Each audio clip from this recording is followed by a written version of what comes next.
You're gonna hate this. I have no ass. Can I get me in here instead of just in the house? Yeah, he does. Hey, hey, hey, hey, hey, hey, hey, hey, hey, hey, hey, more. Just in the house. It's gonna be very hard to answer things in an echo. Hello. Help this man! Thank you. I got you, bro. Who is in charge? Is it you? Okay, so what's going on? Oh no, I know what in-ears are. We've got these fucking monitors that we're supposed to. They're not working. What the hell? What? I can't hear me in the monitor. Somebody Hey. help this man! Get saddled, please! All right. We'll give us a shot with this level of audio. If you can fix it at some point, that'll work. But let's get started. Did Chevy give you rules and stuff? Please, I also encourage to give questions to specific members if you can think of them, so that I don't just talk the whole time. Because I have a tendency to just talk over everybody. You've got a voice. I still can't hear myself. This fucking sucks. Oh, there we go. Hey! Hey! Fuck yeah! All right.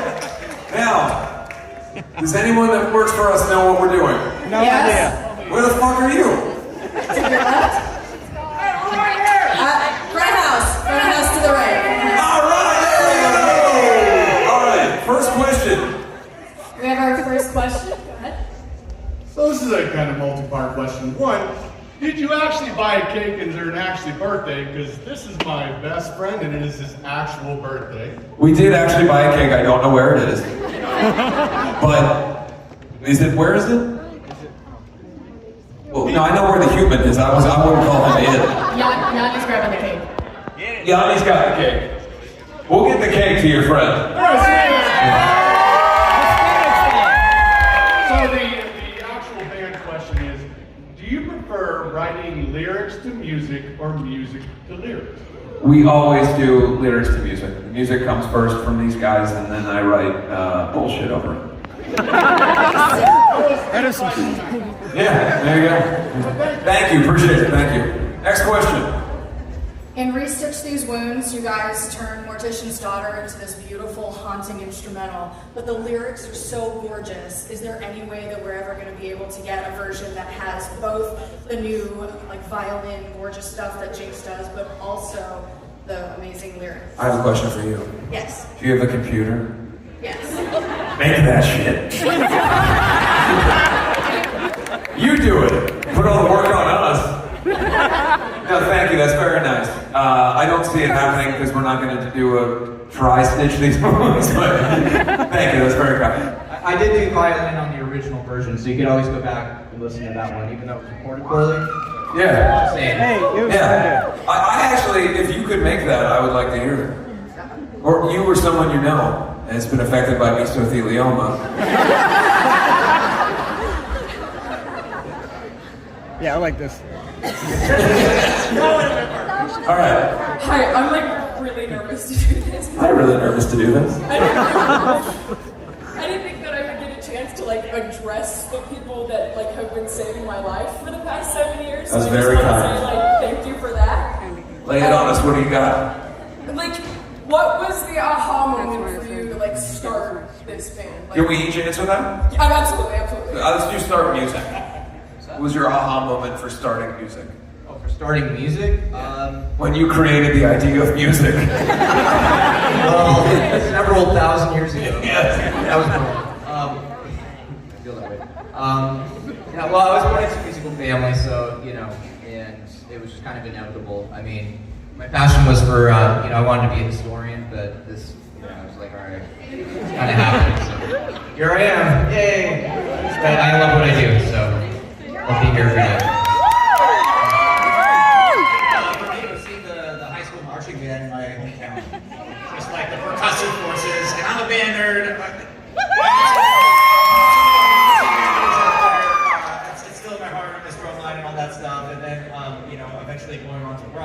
metal and punk, jazz, and all that stuff. And then, meeting these fine gentlemen and traveling the world and everything. It's an honor to do this, and it's because of you guys. Thank you. Yeah, for me, my dream as a kid was to join the Air Force and become a fighter pilot. I'm glad I didn't do that. Why are you cheering? It didn't happen. I didn't do that. I'm cheering for ambition. Still good. When I was 13 years old, I discovered Metallica. That changed everything for me. I was like, I'm going to do that. I'm going to make music, and I'm going to tour the world. Yeah. I didn't know Less that. cheers for that than fire pilot. Yeah, that's great. I didn't know that about the Air Force thing. That's cool. Yeah. So with me, it's sort of a two-part thing. I was on a road trip with my dad. He put on an AC/DC album and the CD player, and I was like, "Holy, this is great!" And that sort of initiated my initial love for music. And then it was shortly after that, a friend of mine was at school. He had his guitar, and he played the riff for Master of Puppets. So kind of like Jay, Metallica. He was playing Metallica, and it was like watching a magic trick for me. I was just like, "Holy crap! You're making that sound right in front of my eyes without having to hit play on a CD or whatever." Talking about CDs, showing my age here. But yeah, that's what it was for me. And on your birthday, no less. On my birthday, of all days. Had a lot of birthdays this year. For me, similarly, there was a huge level of influence from the music that I grew up listening to. My dad introduced me to a lot of bands when I was a kid, as did my mom. The most important of which was, when I was young especially, was Kiss.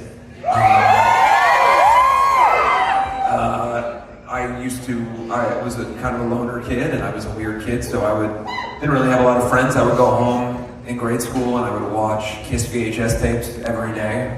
And I learned how they spoke and how they carried themselves, and basically they were like my teachers in a way, Gene Simmons and Paul Stanley in particular. And it meant a lot to me. And the same with all the bands that my dad introduced me to, whether it was Motley Crue or Wasp or AC/DC or any of these bands.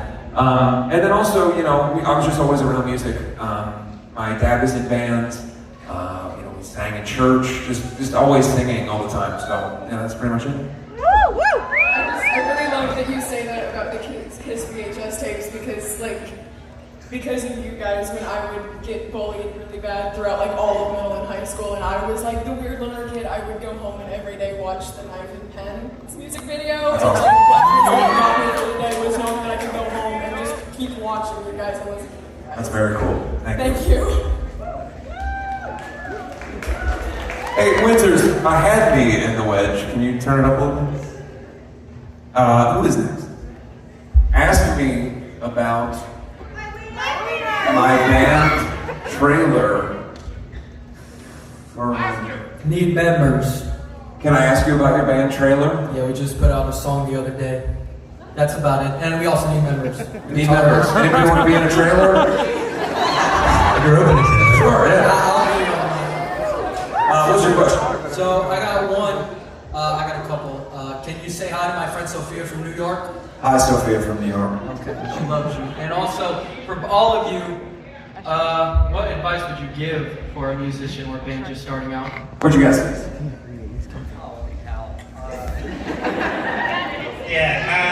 Well, it kind of depends on how you want your career to go. Do you want to perform music? Do you want to make a living and have longevity? That's kind of how you gauge your career. With the creation of social media, I think that's a really big platform to get your creative music out to the masses all over the world and develop a fan base that way.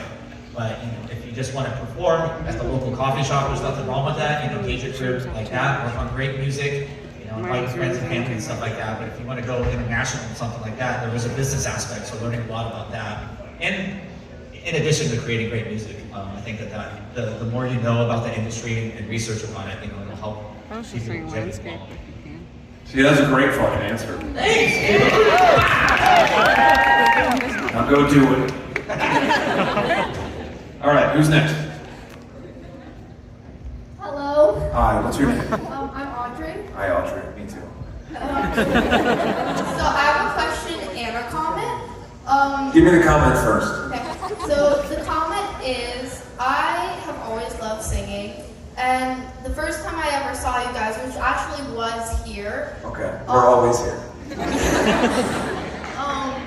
It made me realize that's definitely what I want to do. Awesome. Seeing you and Dark Divine, it kind of changed my life. It That's made awesome. me realize that's definitely what I want to do. And this is actually the third time I'm seeing you. Okay. Because I've kind of become a little obsessed That's with your okay. music because it's really impacted me. Oh yeah, and my question. This is actually for Jinx and Jake. How did you become friends? Because I know from listening to Annie's book, you guys were friends before joining Black Veil Brides. Yeah, I can tell the story. So basically, I moved to Los Angeles in 2006, and I was kind of trying to put a band together. I had written and recorded all these songs and was making demos. I was learning a little bit about music production. I didn't really know what I was doing at the time, just recording, writing, whatever came out of my head. And randomly this guy hit me up. It was kind of like I guess you would call it a mutual friend. Maybe not a friend, but somebody that we both knew, but we didn't know each other. And he hit me up one time and was like, "Hey, would you want to come over and co-write some songs with me and somebody that was in a band with him at the time?" And I was like, "Yeah, sure." And Lonnie, I'll show my age here now too. I burnt a CD with my demos on it. And he picked me up, and I put the CD in, and it was actually songs that are on Set the World on Fire now. It was like Love Isn't Always Fair, New Religion. And I played it for this guy, and he's like, "Holy shit, I gotta introduce you to this guy, Jinx. You guys would be scary together."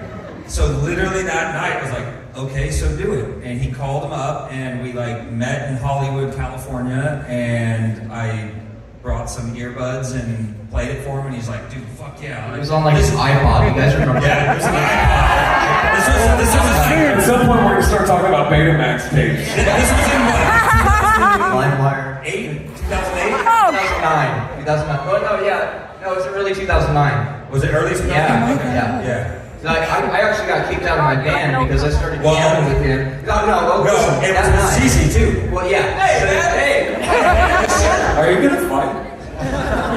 Well, okay, to continue. So I met Jake this one night. And there's actually a photo of it on the internet somewhere, but and I have the earbuds in, and I'm listening to these tracks. I'm like, holy shit, fuck my band. I want to do that. That's literally so we just started. I was bored. I was in this touring band called The Dreaming, and it just did run its course, and I had a great time with those guys and everything. But it was just like, I wanted to do what I was hearing in those earbuds. Like, okay, and so you came over to my place the next day. And I was like, and we were learning it. Yeah, and then I don't know. CC came along very short after that because you knew him. Well, go on. Yeah. Well, it was when you were very short. Yeah. Well, I was selling hundreds by the freeway, and then I gave you guys. I can't hear you. I also play drums now. Ah, shit. Not used to using a microphone. No, definitely not. Probably not.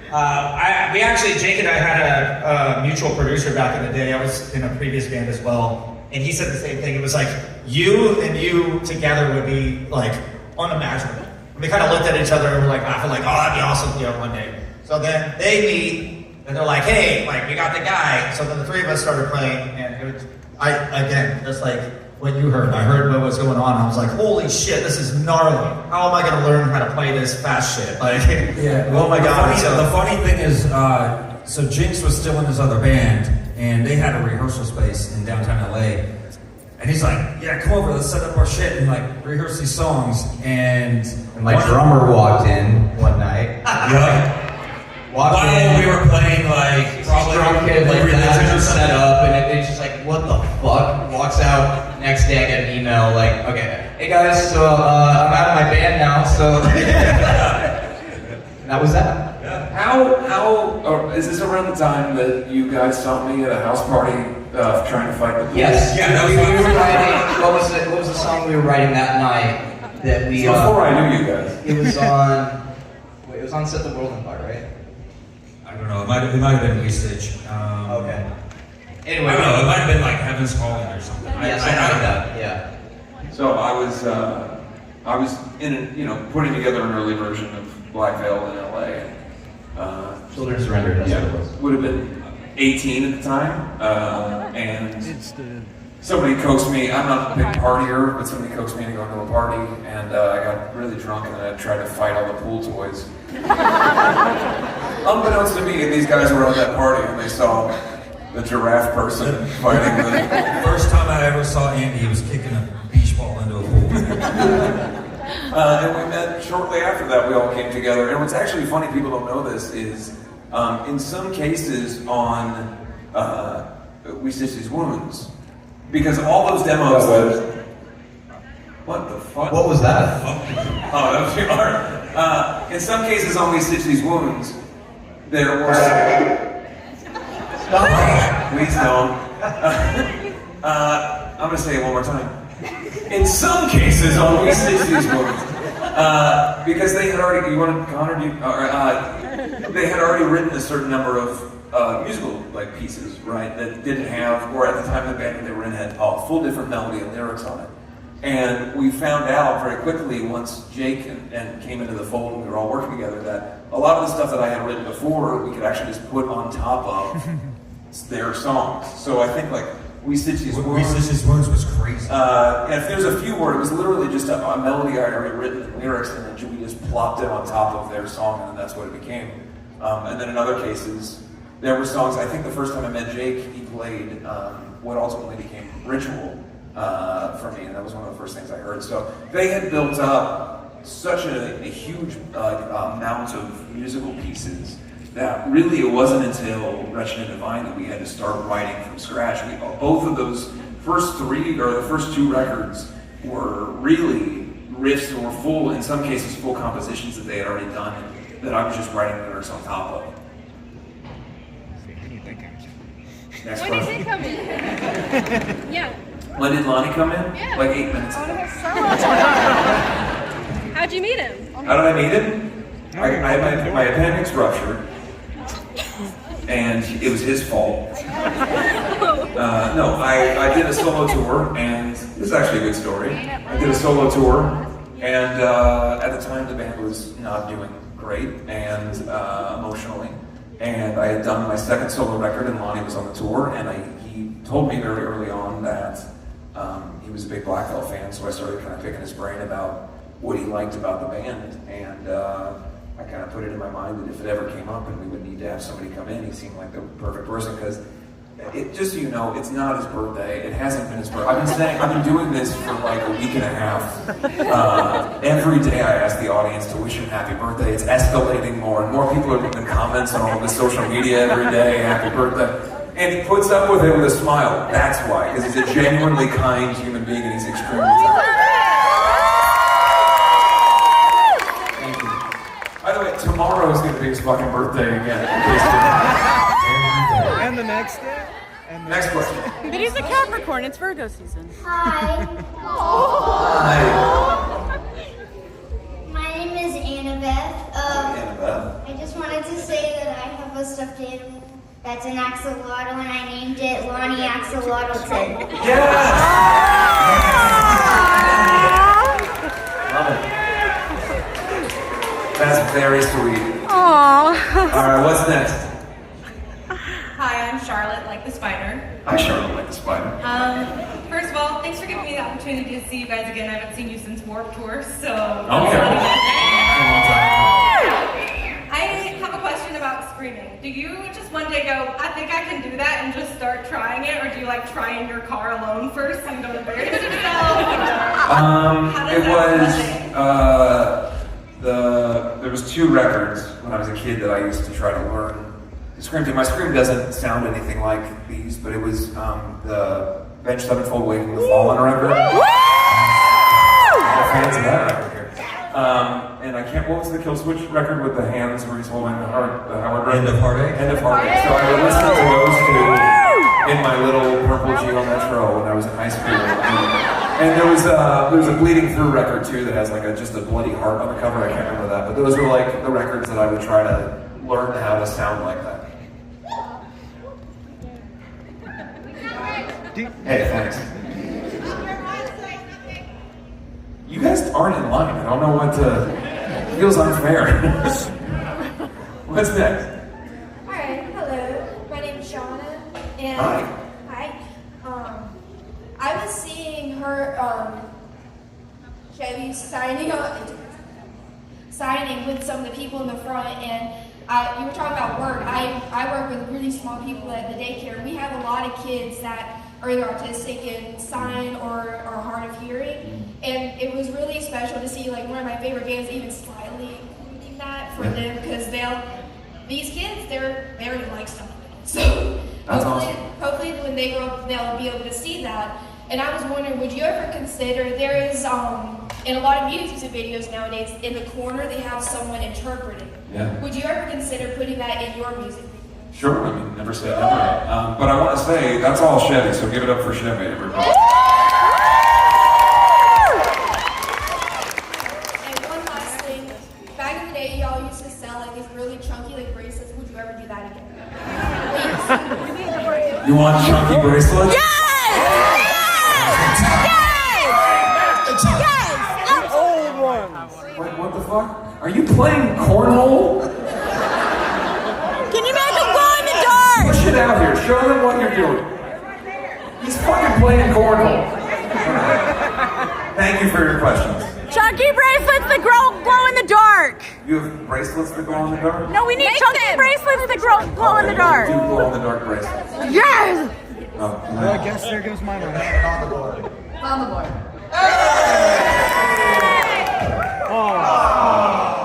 what you got? So I bought the tickets tonight for my daughter for her birthday. Happy birthday. Well, her birthday's in December, but I was going to ask, can you guys sing happy birthday for her for a present? Happy birthday to you.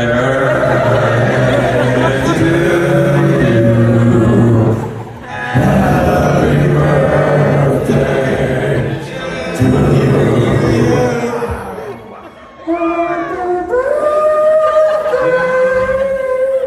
Is that good? You like it?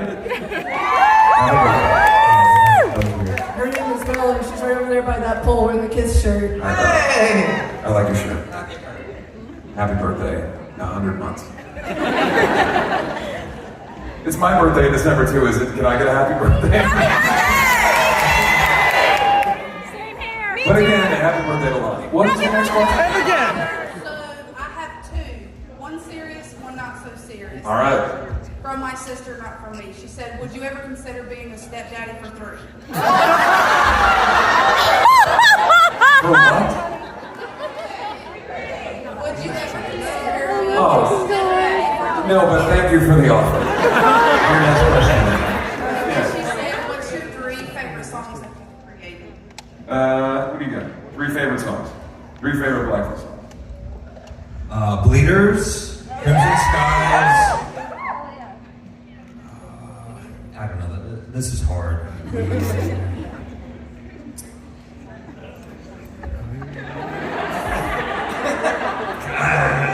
How do I pick all 3 songs? Faithless. All right. It's hard to pick just 3. Londo. Let's go. Well, we're all excited about Bleeders right now. And I'll say Scarlet Cross, one of my favorites. First time I heard that riff, I think Jake brought it in, and I was like, wow, that's one of the greatest guitar riffs I've ever heard in my life. And the third song I'll say is New Year's Day, because that is my actual. And the crazy thing is, my last name is Eagleton. There's a lyric in that song that says, "Let the eagle fly." These guys didn't even know me yet, didn't even know I existed yet. It's my worst lyric, in case you're curious. It's the weakest lyric I've ever written. And I've written some shitty lyrics over the years, but that is, "Let the eagle fly." Like, here's the deal. I went, I'll do better than that later. And then the fucking record came out, and I never bothered to do better. It was just still in there. "Let the eagle fly." What the fuck does that mean? It was meant Here's how it's worse. The next line is "freedom in the night." What does that mean? It's fine and it's patriotic, but no other part of the song is patriotic. It's my one moment. Anyway, all right. What about you, Steve? I'm gonna go with Crimson Skies. That's a lot of fun to play live. I really enjoyed Blackbird. I was going through a tough time in my life when that song, you were writing that song and it came out. I remember you coming in with the lyrics and I was like, oh. I got like emotional, and so I really resonate with that song. Thanks for writing such great lyrics. on that. I like that one. I'll take that one. Yeah, and shit. I think Rebel Love Song, man. Of course, man. I know we won awards for it and stuff, but when that came out, we were writing it. It got goosebumps. I was so stoked to be a part of the band, and I was like, this is fucking us, dude. Fuck it. Like, I was so sick. So I'd say this. I just say, like, my favorite thing that I've heard so far, maybe because it's just new and it's different, it's something that Jake just created, and I heard you guys haven't heard it yet, but you're going to. It's awesome, and I can't wait till Andy sings on it. It's probably going to be the best thing yet. That'll be good. But second to that, Bleeders, dude, like, I just love the progression of this band, where we've gone, and then third, Crimson Sky, I love playing that one live. These are all like Jake songs too, by the way. It's just like, Well, don't worry, buddy. I got you. It's hard to list three. Lost It All would be probably number one.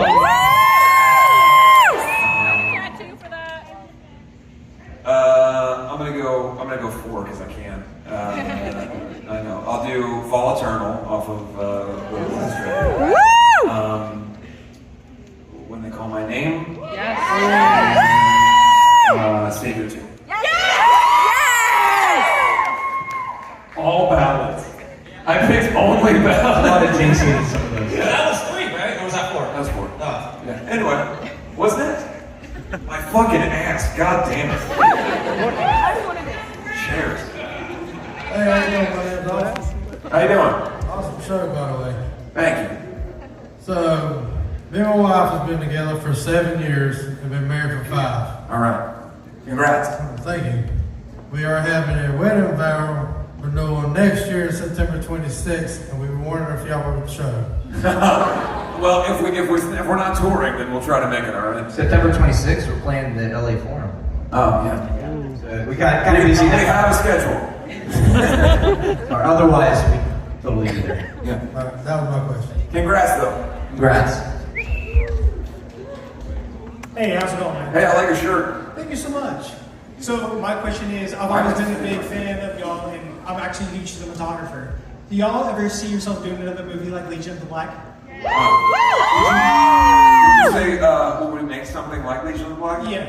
Yeah, I think the distinction is that, you know, the way things have kind of gone with music videos, it's at least for me, more interesting from a lore perspective to be able to put all of that stuff into smaller size things like with Bleeders, where it's a big production, there's a lot of theatricality going on, and you can kind of make it more vignette stories.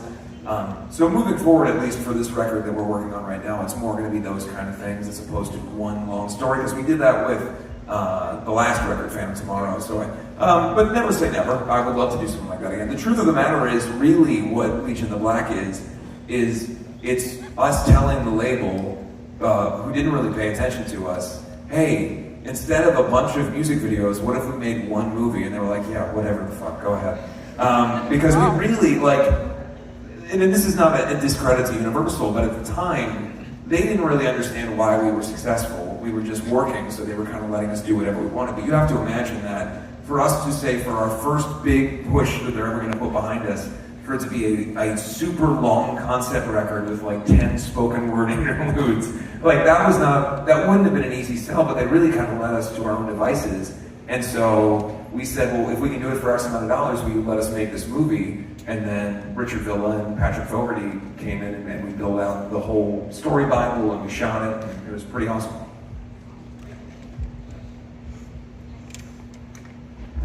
Hi, my name is Nico. Hi, Nico. First off, I just want to know if you can shout out my 2 little sisters that are here tonight. Lizzie and Lily right there by the stairs. I just want to give them a shout out before my enlistment into the Army. My 2 little sisters. Hi, guys. You're older. I'm older.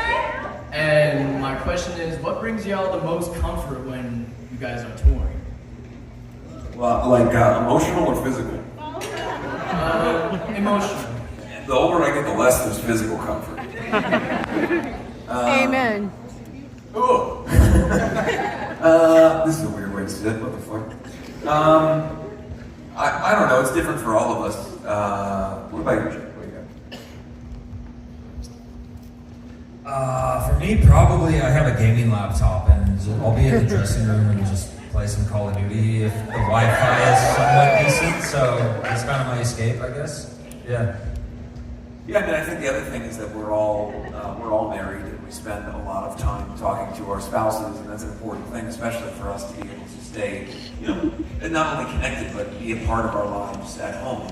Because being on the road so much can be really difficult. So, obviously, Jinx has a child. The modern technology, being able to FaceTime, phone, all that stuff, it's very different than it used to be. Because it used to be for us that, if we were in relationships, you could never talk to the person. You go months on end. If you're in Europe, our phones didn't work, so we would just be completely detached. So I would say that the fact that phones are what they are now has made it a lot easier to work from an emotional perspective, as you can stay connected to the people that you love the most. Just fart? What was that? Hi. Hi.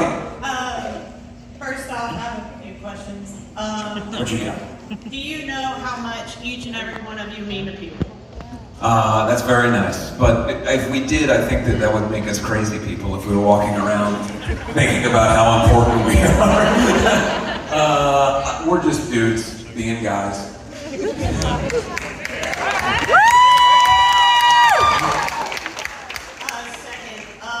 Do you remember the pink dinosaur from Irving, Texas? What?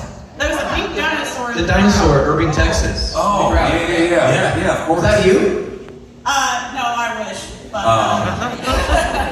if anybody was at the Falling in Reverse show in Irving, Texas, there was a pink dinosaur man, and I loved him dearly. And third, it's for Lonnie. How did it feel to be a fan of the band and then be in the band? It felt great. That's it. That's all you get. I've been to 2 Black Veil shows as a fan prior. One of which, by the way, have you guys ever seen a video of me screaming? You've probably seen a video of me screaming in the audience. There's one where I yell to tell the person if they're so great, why don't they come up on stage and play our song? And then I jump into the crowd and try to fight this person. Lonnie Eagleton was standing one person behind the person that I was trying to fight at that show. Yeah, you can see me on YouTube if you watch that. It's crazy. That was my first time seeing these guys in Vancouver, and I was like, "Whoa, what a show! This is nuts!" But I love the music. And anyways, yeah, I got to do my first show with them in 2019. So it's been pretty much 5 years now, and it's just been 5 years of great times. Got to travel the world, play so many amazing shows with these guys. And Can you believe it's been half a decade that you've been in this band? I know. It's awesome. I love it. And Hi, my name's Heather. Hi, Heather. So this is more like a statement. So 17 years ago, I had a little girl who passed away. She was 6 months old, and for the last 17 years, I have sat at home and mourned my daughter. And tonight is the first night on her birthday that I've actually smiled and celebrated her birthday. That's awesome. So thank you. That's fun. Thank you. Let's go glad you had a good time. That is a tough act to follow. Oh, that's okay.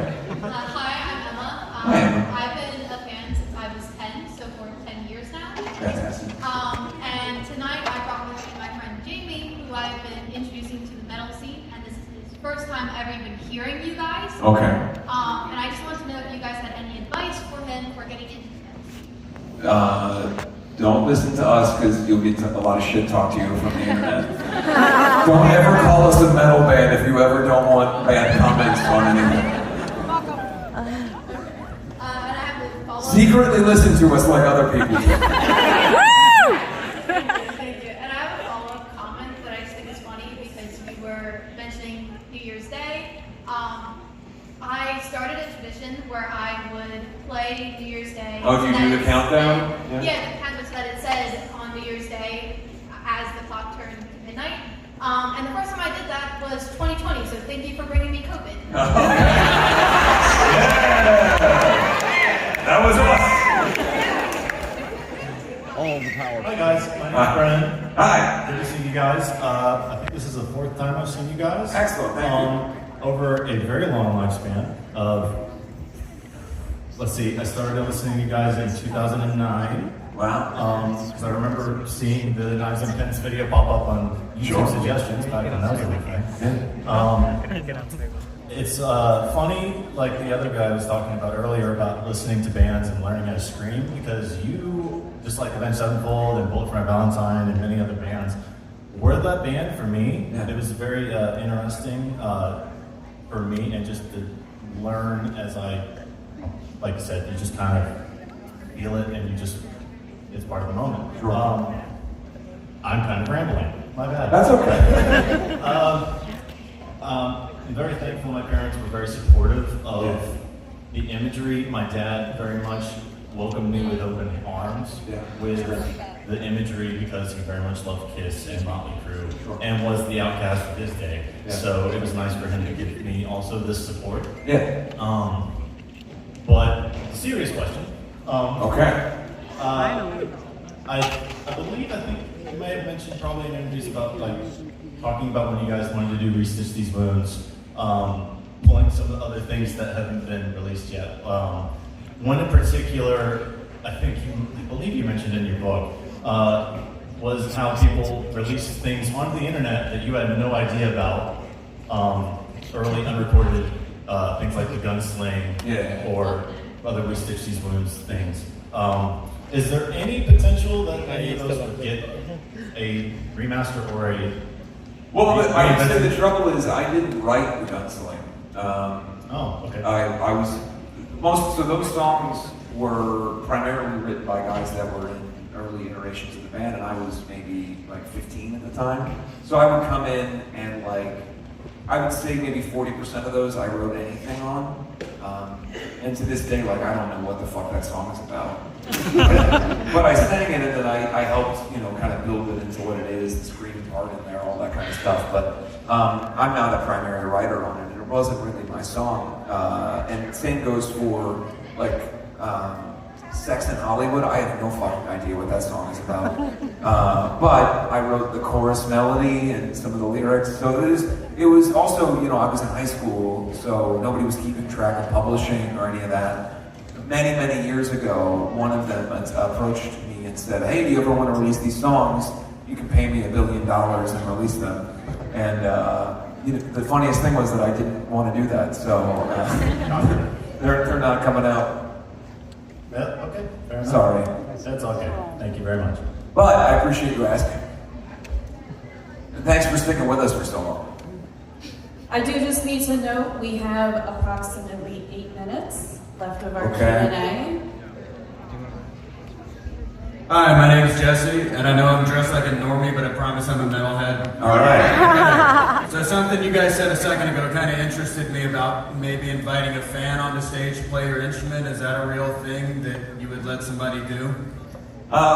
We've done it before, but I would say the only issue is now a lot of times, every venue is different, but a lot of times after, you remember a couple years ago, Randy Blythe ended up being put in prison in Europe for something happening on stage where somebody fell off the stage. So that sort of changed the dynamic from an insurance perspective on what venues really want. If you see, there's a lot of people are very serious about crowd surfing and making sure that things are happening in a much more organized way now, and I can understand why. But the only thing that negates that oftentimes is that we're told these things can't be done, but we've done it in the past. Thank you. Hi, I'm Alec. Hi. I was wondering if y'all would ever bring youth and whiskey back into the set. Absolutely. We actually talked about that for this run, but we didn't get it together. But that's one that we definitely will play again at some point.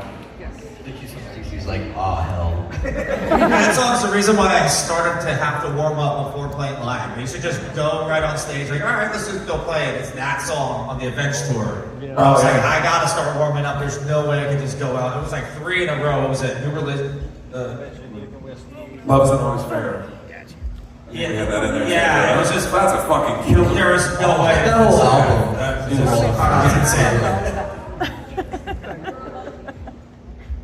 Hi, my name is Rhiannon. Hi, Rhiannon. Hi. I was wondering if you could convince Joe Flanders to continue Average Joe, and if so, would you guys be in it? Yeah, I mean, Joe is a school teacher now, so he's got a full-time gig. He teaches film to students. So that sort of gets in the way of him being able to make a silly internet show with us. But we've talked about it before, and I think that Joe and I would love to do something with it and bring it back in some way. So if that happens, we will obviously ask everyone here to come be on the show and, you know, do their characters like Pink Jits and set. Well, I changed my middle name to Clarence. Clarence, and then what was your name? Remember my name? I was just the violin guy. Violin guy. Yeah, violin guy. And then Lonnie would have to be on it for the first time.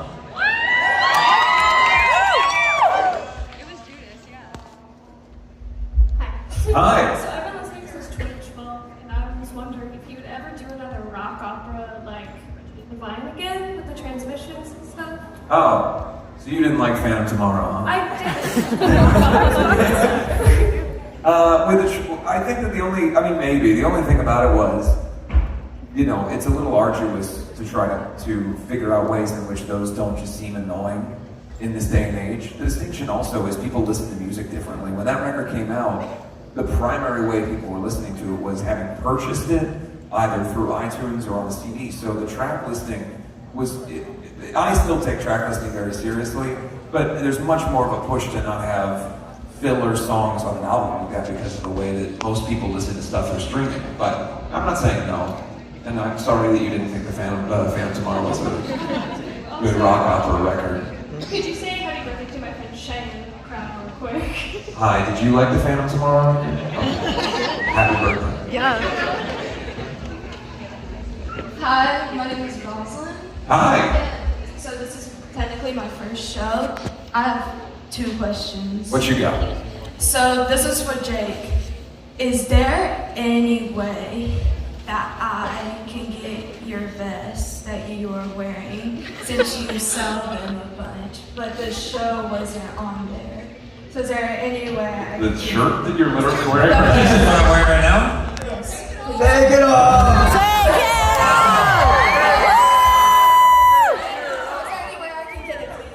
Unfortunately, not today. Yeah, everybody's cheering for this man to have no clothes.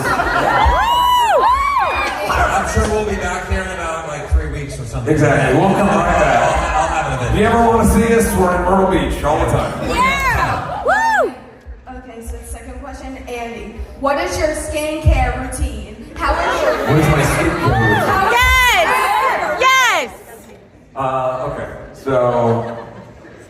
He doesn't age. One thing is, I suppose it's a little bit of genetics in that my mom has very good skin and looks very young. And then the other is that my wife Lilith is like amazing at knowing all of the skincare stuff. So I have like a very simple regimen of like making sure that my face doesn't feel like shit every day. But I don't do a whole lot. It's just, you know, basic shit. Moisturizer or whatever. What's that? I will. I don't know what that means, but I'm gonna do it. All right, this is going to be our final question of the night. Yeah. Wow, okay. Is it good, by the way? Because now you know the pressure. I really If you say, can you say hello to my friend, I'm gonna run over there. Can you say? So this is kind of a long-winded one. Yes. How do you balance burnout when making your own passion your career? I love that. Can we each answer that? Oh, all of you. Yeah, fantastic. Long dog, you want to start? If I'm like at home working on music, I try to limit it to specific hours, which happens to be when my wife is at work. So I just treat it like a 9 to 5. And then whenever she gets home from her office job, I just clock out and I do my best to tune it out completely. Otherwise, I would probably never stop. Yeah, I mean, for me, like, I kind of go through periods where when I like get home from tour, I'll take a few days and just kind of like do nothing.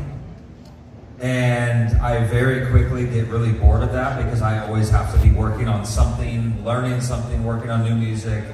So I very quickly, like if I spend like a day or two just like watching Netflix and watching movies, hanging out, like I get, like I gotta be doing something. So I don't know, I guess I'm like a workaholic and I just always need to be doing something. But being at home with my wife and my pets and everything, I think I probably spend like half of my day just squishing my pets and cuddling them and Yes! I love that. So I would say that just my wife and my pets at home and being around family, that's kind of like what keeps me going. Yeah, that's like Jake's saying. I get off tour, spending time with my wife. We have 5 cats, and there's always they keep us busy. But there's always something in the back of my mind where I'll hear something or have an idea, or be like, oh, I should sample this for a drum solo on the next tour or something like that. But I definitely make it an effort to separate work from just home life, and I think that's very important. Even though there's always like the work in the back of my mind, and now I have like a massive drum room that I could practice in and just be nuts in.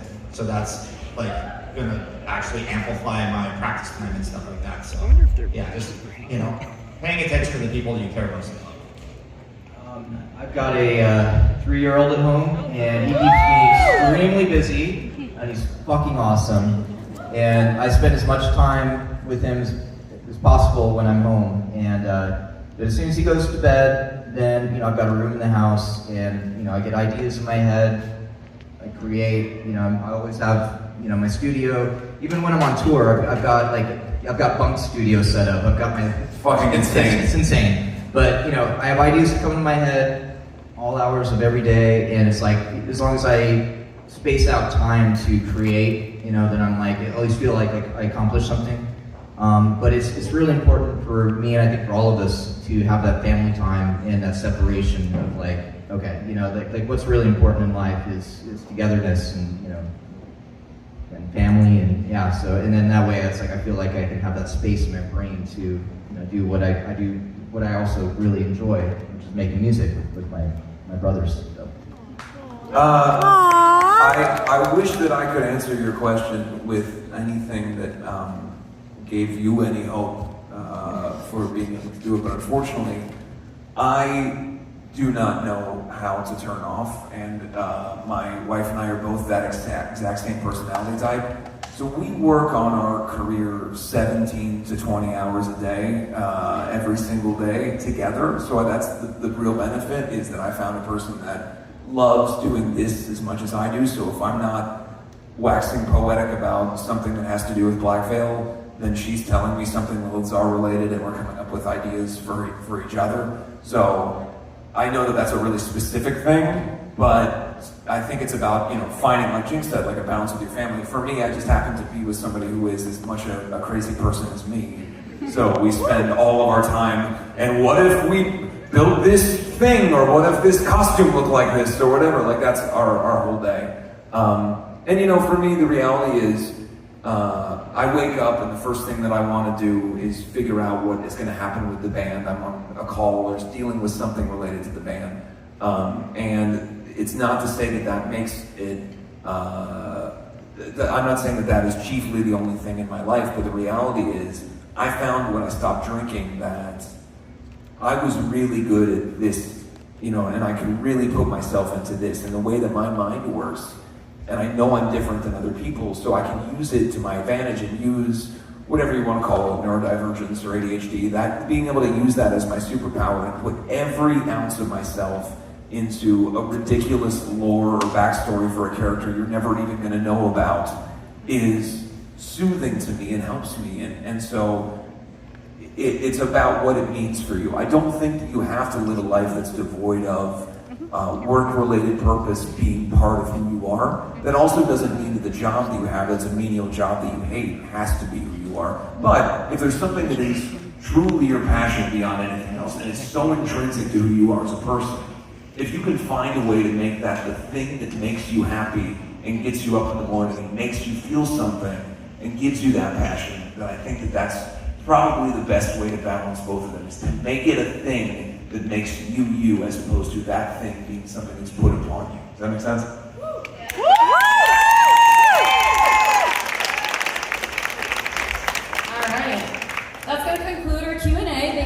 everybody.